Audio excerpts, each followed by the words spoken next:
Olá, que a graça e a paz do nosso Senhor e Salvador Jesus Cristo seja com você. Vocês já observaram quantas vezes a palavra de Deus é atacada? O Evangelho, a autoridade da Bíblia e dos apóstolos? Pois é, no tempo do apóstolo Paulo também não foi diferente. Por diversas vezes, tanto o apóstolo Paulo, o apóstolo Pedro e outros da época da igreja primitiva tiveram que enfrentar heresias, distorções, para corrigir erros que estavam surgindo naquela época da igreja. E aqui hoje nós vamos estudar a carta do apóstolo Paulo, ou melhor, vamos pegar um trecho da carta do apóstolo Paulo aos Gálatas. O trecho para a nossa meditação foi retirado da carta do apóstolo Paulo aos Gálatas. É Gálatas capítulo 1, versículos do 6 ao 8. A versão que eu vou ler aqui é a versão King James. É uma versão que a tradução é mais clara, é mais fácil de entendimento. Por isso que eu gosto muito dela. Versículo 6 diz assim: Estou chocado de que estejais vos desviando. Desviando, aqui nós podemos entender como alguém que está desertando, está virando as costas e se aliando ao inimigo. Então o apóstolo Paulo, ao escrever aos Gálatas, percebeu isso, que eles estavam desviando, estavam virando as costas para Deus. E ele está surpreso porque isso ocorreu muito depressa. Ele fala assim, tão depressa, daquele que vos chamou pela graça de Cristo. Está desviando de Deus. Isso nós vamos entender que é porque eles estavam dando ouvidos a um evangelho diferente, um evangelho distorcido, para seguirem outro evangelho, que na verdade não é evangelho. O que acontece é que algumas pessoas, e essas pessoas já posso adiantar, eram falsos mestres, cristãos judaizantes que estavam propondo um evangelho diferente. E com isso, o apóstolo diz, vos estão confundindo, estavam perturbando os cristãos ali da igreja da Galácia.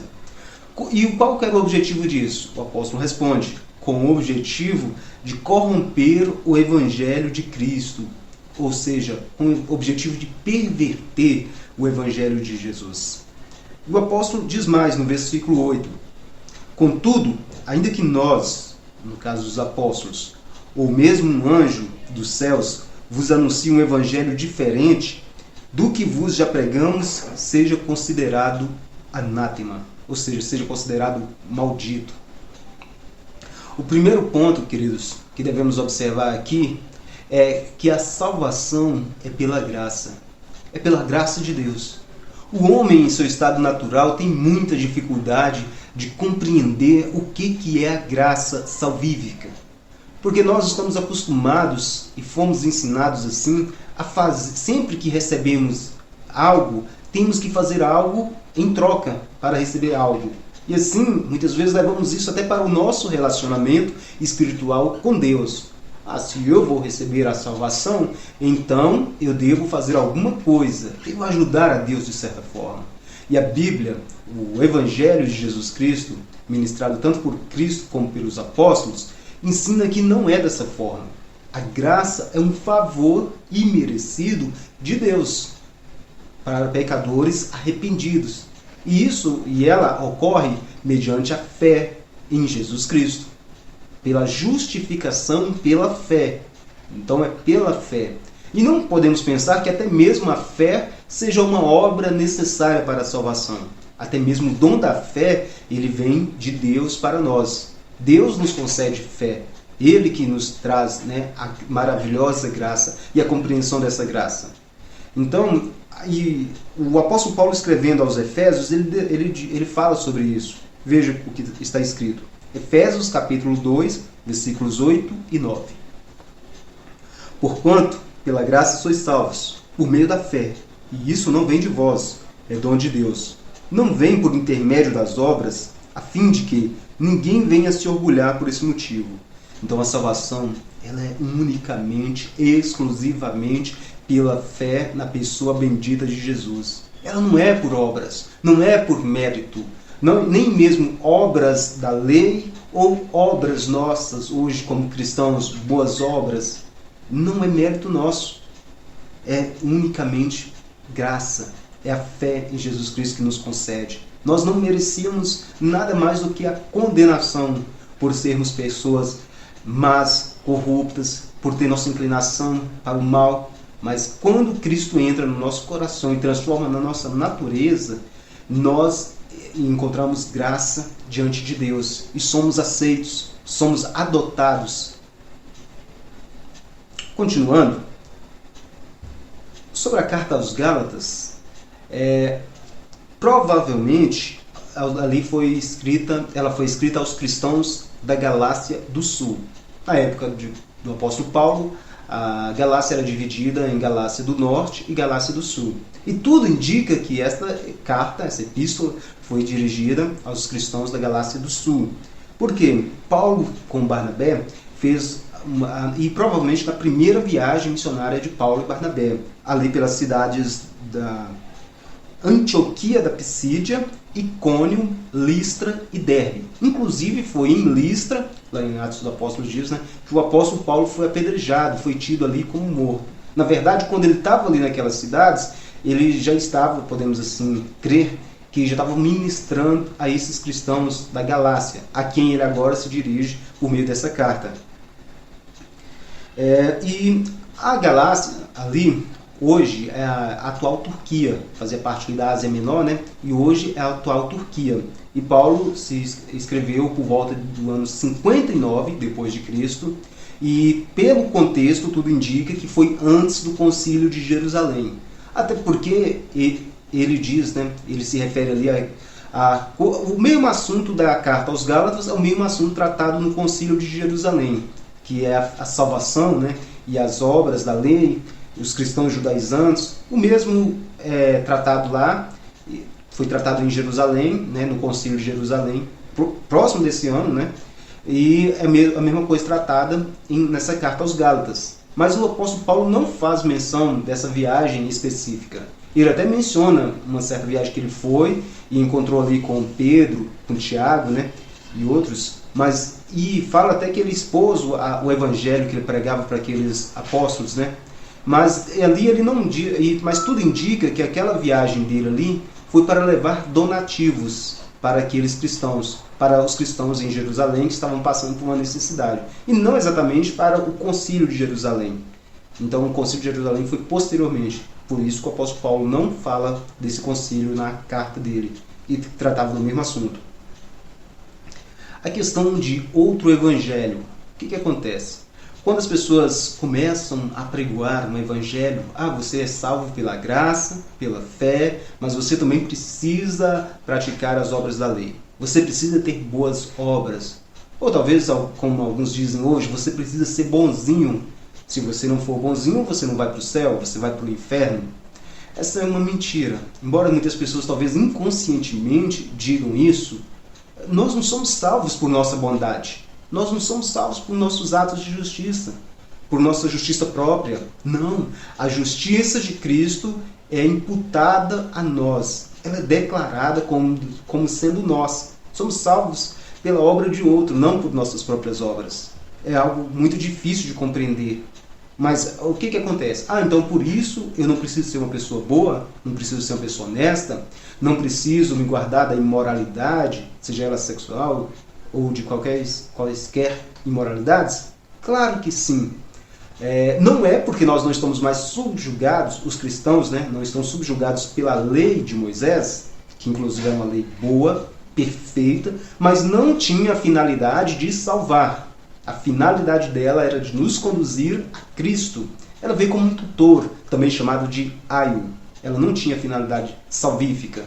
Então, embora a lei seja boa, perfeita, o mandamento é bom, mas a finalidade dela não era salvar, mas sim declarar a ira e até mesmo a morte, sobre aqueles que tropeçam nela. Então veio para nos conduzir a Cristo. A questão do outro evangelho que Paulo fala, o termo do grego traduzido por outro pode ser allos, que quer dizer da mesma espécie e mesma natureza, tal como Jesus e o Espírito Santo. Ele menciona isso em João 14,16.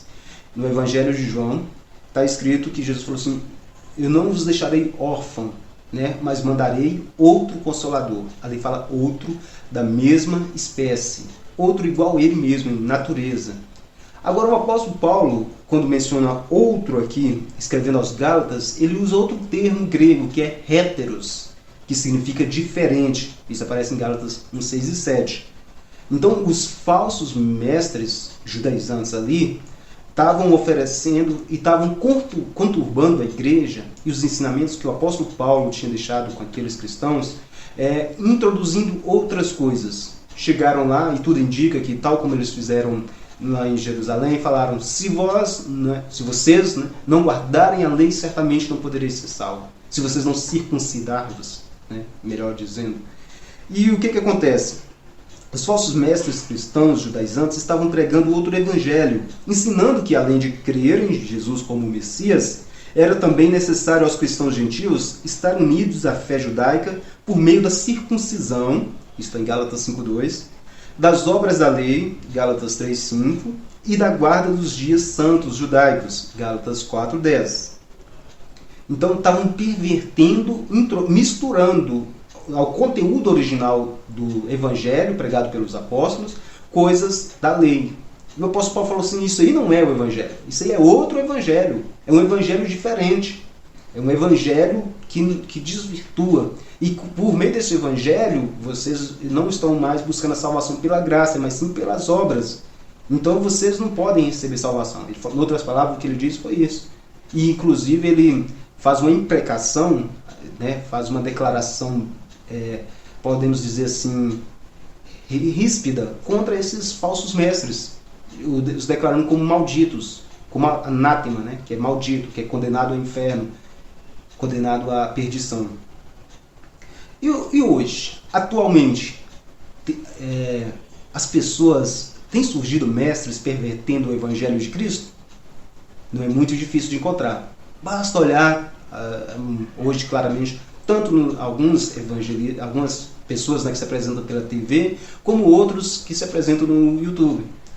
Apresentam-se às vezes como historiadores, como professores, e vão pregando outro evangelho, ensinando outro evangelho. E diga-se de passagem, aqueles falsos mestres, aqueles cristãos judaizantes, pareciam ter uma intenção boa, porque eles chegaram lá e falaram: vocês devem guardar a lei para vocês serem aceitos por Deus. Parece que é bom, então eu vou aceitar. Então sempre esses falsos mestres chegam cheios de boa intenção. Então é isso que acontece. Hoje nós podemos citar como distorções do evangelho, que não pregam o evangelho em sua plenitude, mas pregam um evangelho agradável aos homens. Podemos citar o evangelho da prosperidade.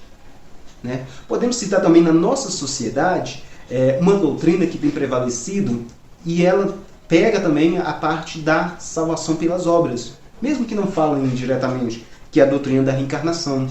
Porque por meio dessa doutrina, você, em sucessivas reencarnações, vai se aperfeiçoando e vai pagando pelos seus próprios pecados.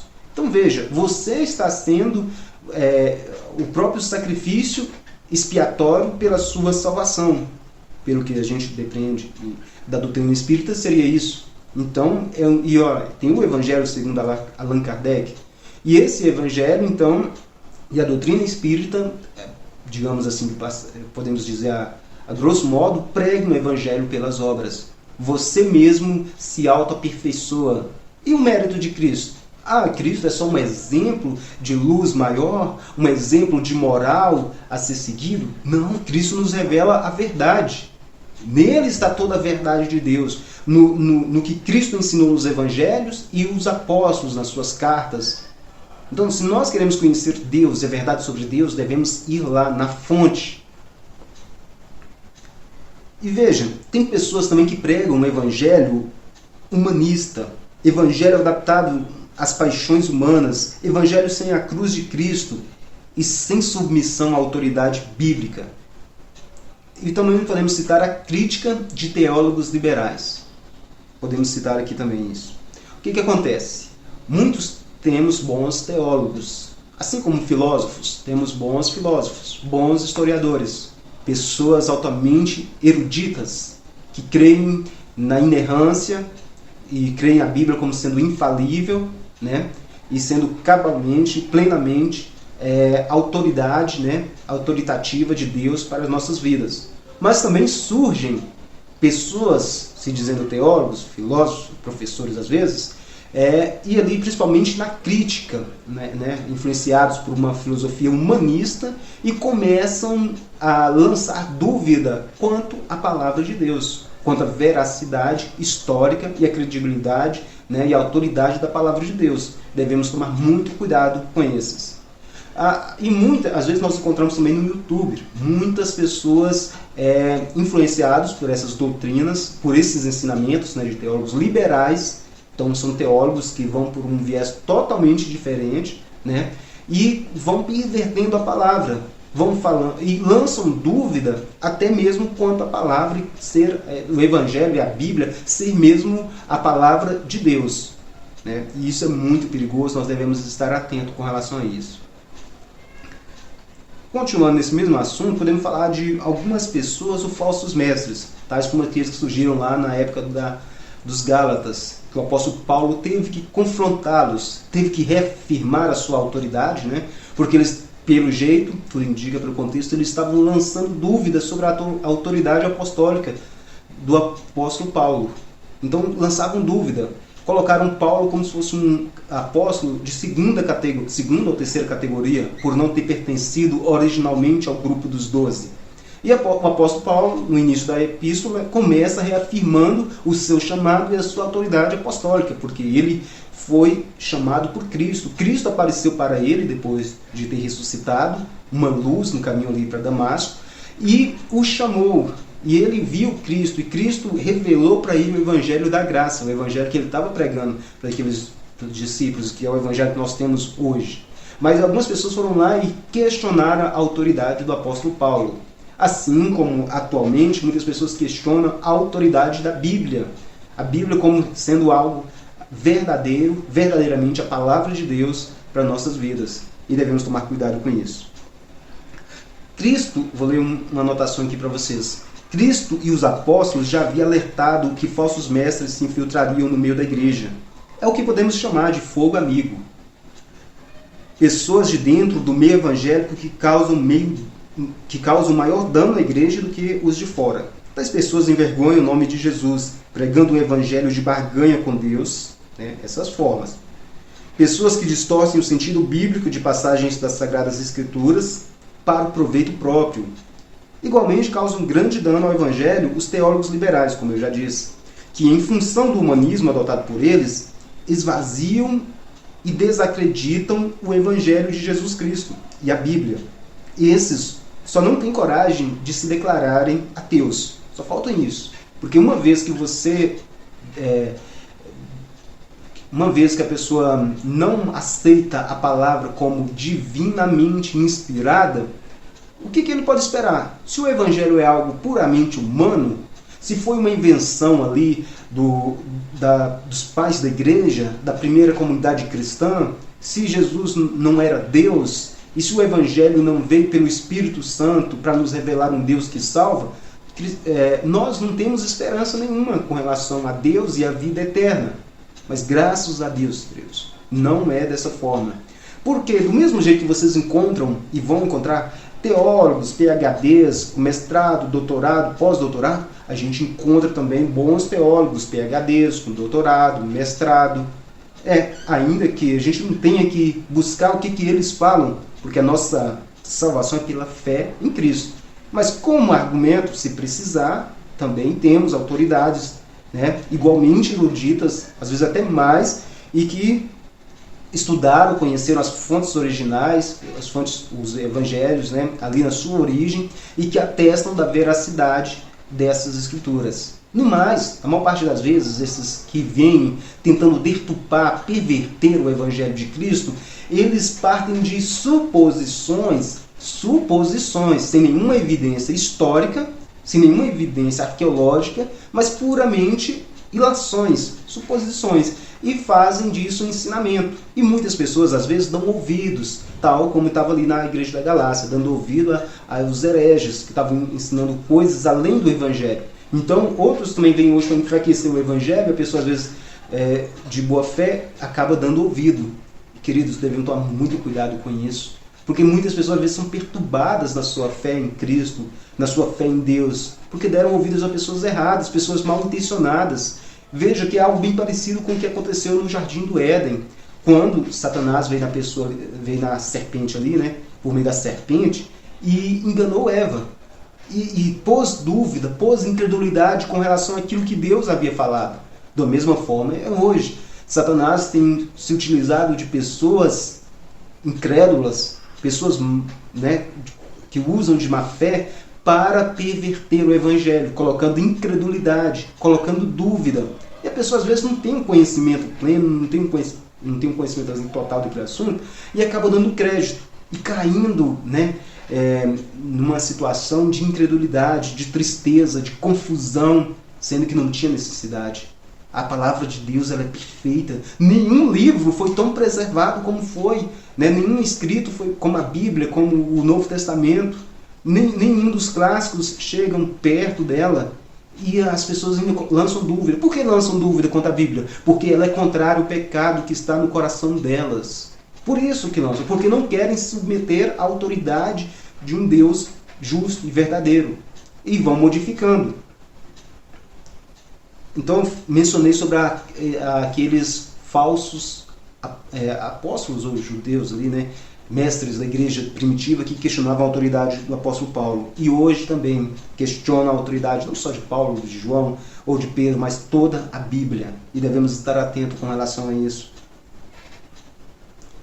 Posso citar como exemplo, certa vez vi uma pessoa, que não cabe citar o nome, fazendo a comparação entre Atos e Gálatas, e dizendo que o evangelho de Lucas, e assim, Atos, e que Lucas seria um mentiroso.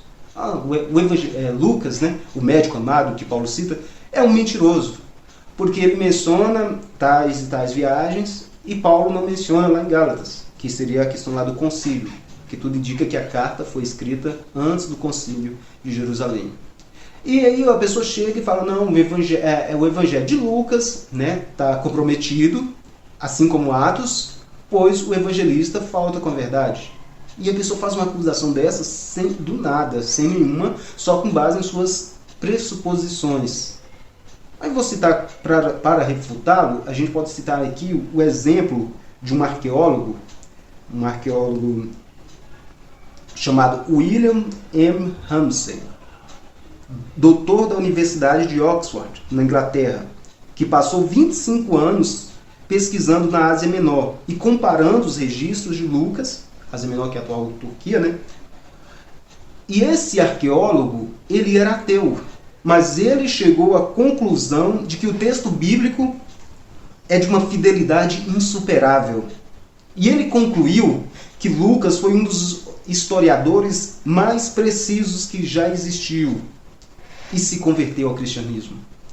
Veja bem, esse doutor em arqueologia, professor da Universidade de Oxford, era um ateu, mas quando conheceu de perto, passou 25 anos trabalhando ali na região, né, da Ásia Menor, da Turquia, e conhecendo de perto, confrontando as evidências. E assim são muitos. Tem muitos exemplos de pessoas que a gente poderia citar aqui. C.S. Lewis, que era ateu, né, erudito.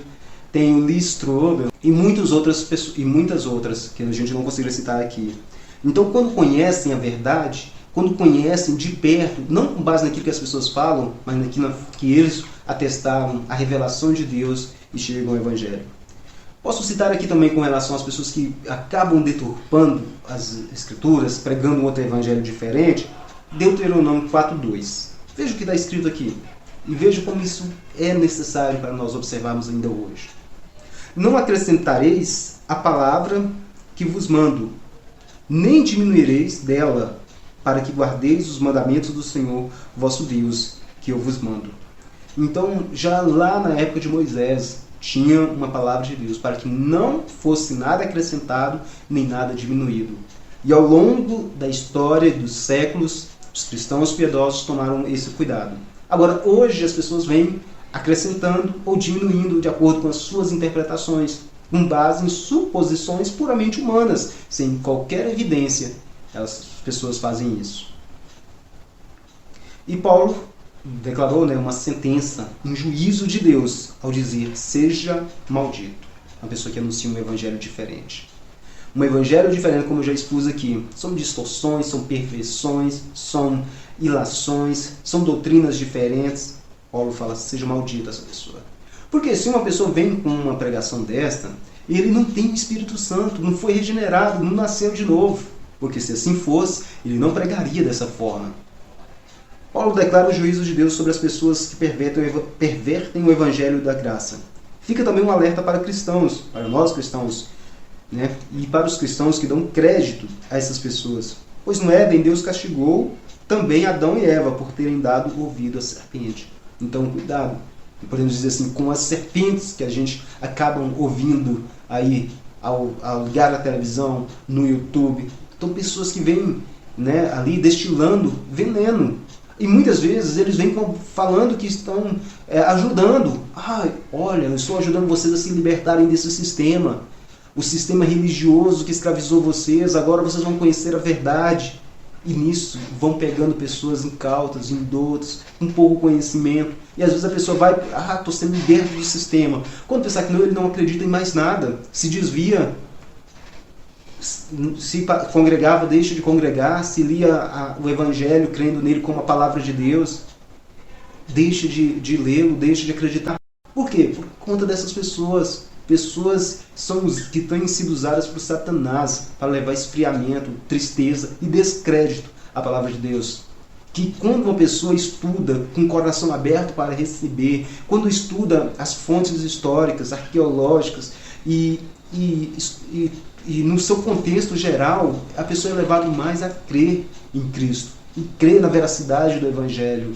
Então, quando a pessoa estuda, ele é levado mais a crer na palavra de Deus como sendo infalível, inerrante e autoritativa para a nossa vida. E esse é o propósito do Evangelho, é nos levar a crer, a sermos libertos, sim, da escravidão do pecado, da escravidão da lei, e sermos salvos por meio da graça, pela preciosa graça de Deus em Cristo Jesus. E isso aí, queridos, podemos pôr também com relação a essa perversão do Evangelho, várias coisas que vêm para... Assim como aqueles falsos mestres daquela época estavam perturbando, inquietando os cristãos daquela época, hoje também tem surgido muitas pessoas para perturbar e inquietar os cristãos. Uma hora chega e fala que o nome de Deus, o nome de Jesus está errado, uma hora chega e fala que a igreja, que tal igreja é a única igreja verdadeira. E aí vem colocando coisas e mais coisas que não tem fundamento nenhum. Quando alguém vai estudar, quando alguém vai procurar a fundo conhecer qual que é a verdade de Deus revelada nas Escrituras, percebe que não há nada disso, né? O que acontece? Pessoas mal intencionadas, usadas por Satanás, para concluir, vou falar isso, têm levantado e suscitado dúvidas. Desde os teólogos, desde pessoas que não são teólogos, pastores, pessoas pervertendo, distorcendo o Evangelho de Cristo. É claro, a Bíblia diz para a própria ruína deles, para a própria destruição deles. Então estejamos atentos, apegados à fiel palavra que pode nos conceder vida e salvação por meio da fé, unicamente por meio da fé e da graça em Jesus Cristo como nosso suficiente e Salvador. Que Deus abençoe a todos. Amém.